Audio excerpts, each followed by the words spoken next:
Welcome to another edition of GW Unspoken, where we discuss stuff we don't typically talk about, but probably should. And I want to wish you all a very brand new year and happy new year in 2024, and coming to you from North Brisbane tonight.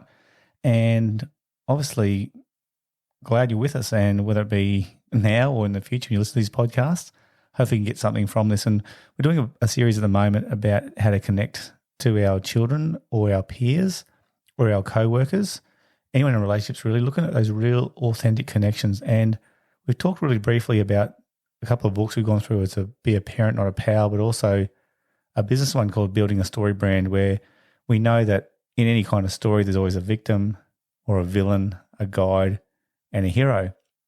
And in all our relationships, we want to be the guide. We don't want to be the hero. Even at work, if we're the employer or the CEO, we want to be the guide. So tonight we're going to talk about in our third series, or our second series in our third podcast, we're going to talk about the role of a person who's a villain. And I feel this is probably the most, what would you say, the most dangerous character we can be if you look at our story in life, because villains are ones who can actually bring people down in a harsh way. So again, if you're not a parent, please use information tonight to build your capacity as either a family member, co-worker, or an employee or an employer, a friend, or any social relationship or personal relationship you may have. Hopefully this will make sense to you. Hopefully you can use this too in any conversation you have in the back of your mind, because villains can have a variety of characteristics.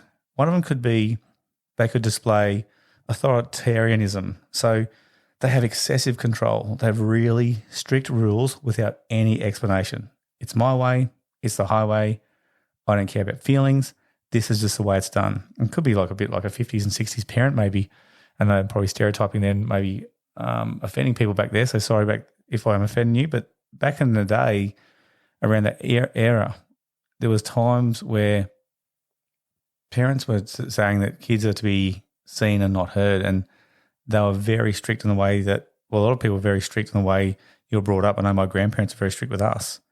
So with excessive control comes, I suppose, a lack of openness to discuss anything and more of a sense of oppression. The other thing that villains do is they show neglect. They have a lack in providing emotional support or basic needs.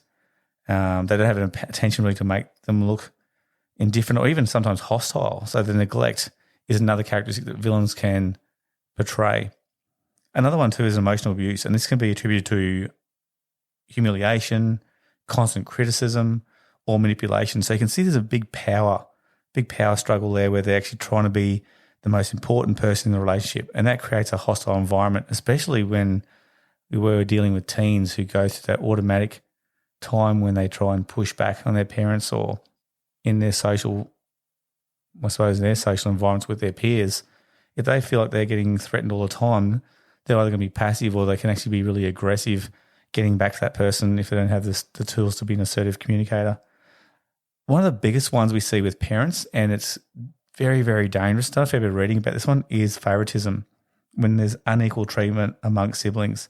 And when they're showing favourites, it can create a sense of rivalry and animosity within the family, especially between siblings, but often between the person who is not getting the same amount of attention and that parent or the parents. And I think watching Walk the Line, and the father said, "Oh, the wrong boy or my wrong son died." Like, that was just an emotional killer. I thought, imagine if that was something your parent actually said to you if you're the surviving son in that relationship. Imagine being in a relationship where you're compared all the time, and they're saying that's one of the worst things we can do these days. I've been guilty of it in the past, where, you say, "Oh, how come one daughter can do this but you can't? How come someone can make the bed all the time and you can't?" Like, you should be really watching your sister, and you should be looking at your brother, and if they can do it, you can do it. Worst thing we can do is compare. Favoritism is an absolute killer in a relationship, and that can happen at work as well. What about lack of empathy? What about if we ignore or dismiss a child's feeling or their emotional needs? That can have a really big feeling of unsupportiveness. And I think that's a big one too, where a lot of us don't have empathy. And empathy, as we said before, is one of the biggest social emotional skills that workers are looking for now. That and active listening, really leaning in and listening. And there's some really good books out there about listening to teens, and so that you can be heard and they can be heard also. But if you can listen and show empathy, major way of building authentic connections with your children and also people at work. Obviously, one goes out saying is physical abuse. That can cause harm, aggression, or violence. That's one that can be really detrimental to kids and give them trauma, and they can carry that trauma all the way through and can affect their relationships also in the future. There are ways around that. There's the neuro is now saying us that our brain is plastic. We can change that. We've got one really good friend we can lean on. But again, it can cause a lot of his hostility amongst future relationships if that's going to happen in our relationships, that physical abuse. Another one too, which some parents unfortunately are subjected to, is addiction or substance abuse. So parents may engage in harmful behaviours, neglect responsibilities, create unstable environments for the children. And again, that only builds up. And again, what do our kids do? If our kids are dictated to, number one, but also subjected to our parents who have addiction or substance abuse, they look for connection and comfort to their peers. And hopefully it'd be to, maybe not a peer, but maybe to an auntie and uncle. But if they don't have it and they're around their peers 24/7, they'll reach out for that. And if their peers aren't positive role models, then there's going to be issues because our kids are going to have comfort from people who are not the right influence, and that can then have a detrimental effect on their behaviours moving forward. How about the parents who set unrealistic expectations and they don't actually reflect their child's abilities or interests? I've seen many parents do this, and you might argue this is a good thing or a bad thing, but even on a football field, hey, son or daughter, if you can score this many tries, you get $5 a try. Hey, how about this one? If you can get A's in your report cards, I'll give you $20 or $50 an A.